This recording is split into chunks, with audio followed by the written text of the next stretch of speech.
যে একজন লন্ডন প্রবাসী ব্যক্তি, ভারতে তার বসবাস, ভারতে তার বসবাস, কিন্তু ভারত থেকে সে ইনকাম করার জন্য ব্যবসার ক্ষেত্রে হোক, চাকরির ক্ষেত্রে হোক, সে পাড়ি জমাইছে লন্ডনে।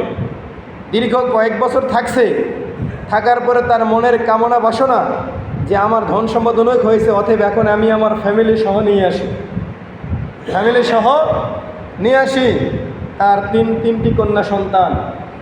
এই ফ্যামিলি সহ গতকাল ভারত থেকে একটা বিমান উড্ডয়ন করে তাদেরকে নিয়ে লন্ডনের দিকে যাচ্ছে। প্রতিমধ্যে তাদের মনের যে কামনা, তাদের মনের যে বাসনা, যার স্বপ্ন, তারা তাদের কর্মস্থলে পুষবে, পরিবার পরিজন নিয়ে সুন্দরভাবে চলাফেরা করবে, খাওয়া খাদ্য করবে, আনন্দ ফুর্তি করবে, জীবনযাপন করবে। কিন্তু আল্লাহ তাআলা এটা রিজিকে রাখে নাই। শুধু তাই নয়, ওখানে ওই বিমানের যে সকল ব্যক্তি ছিল, সমস্ত ব্যক্তিগুলো অ্যাক্সিডেন্ট করে সমস্ত ব্যক্তিই মারা গিয়েছে। একজন ব্যক্তিও বেঁচে নেই, তবে একজন জীবিত পাওয়া গেছে, কিন্তু কয়েক ঘন্টা পরে সেই ব্যক্তিও মারা গেছে। এখন বলেন তো, ওই ব্যক্তি কি জানতো যে এতদিন আমি লন্ডনে থাকলাম, আমার পরিবার, আমার স্ত্রী এবং আমার 3 সন্তান দেশের বাইরে থাকতো, কত না কষ্ট শান্তিতে থাকতো? কিন্তু আল্লাহ তাআলা এটা নসিবে রাখেন নাই।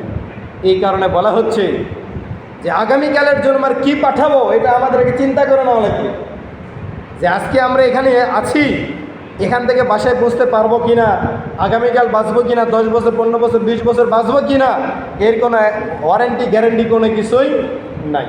এই কারণে আমরা অনেকে মনে করি এখন খুব ব্যস্ত আছি, আমল করার সময় নাই, দাড়ি রাখার সময় নাই, মাঠের জমি এখনও অনেক ধান কাটা বাকি আছে, ইত্যাদি ইত্যাদি কাজে ব্যস্ত আছে, অতএব এখন নামাজ পড়ার সময় হবে না।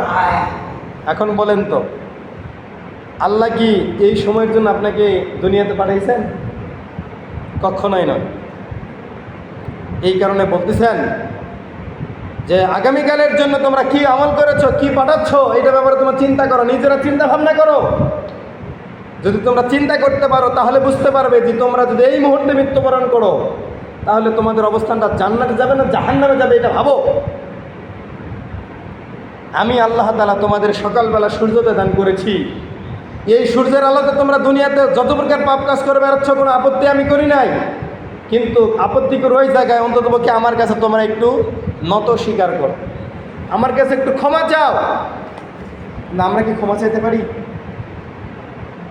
তোমরা আমার কাছে একটু নত স্বীকার করো, তোমাদের ললাটটা আমার কাছে একটু বিছাই দাও আমার জমিনে, তাহলে বুঝবো যে তোমরা মানুষ, তোমরা ইনসান, অপরাধ করেছ, আবার আমার কাছে ক্ষমা চেয়েছ।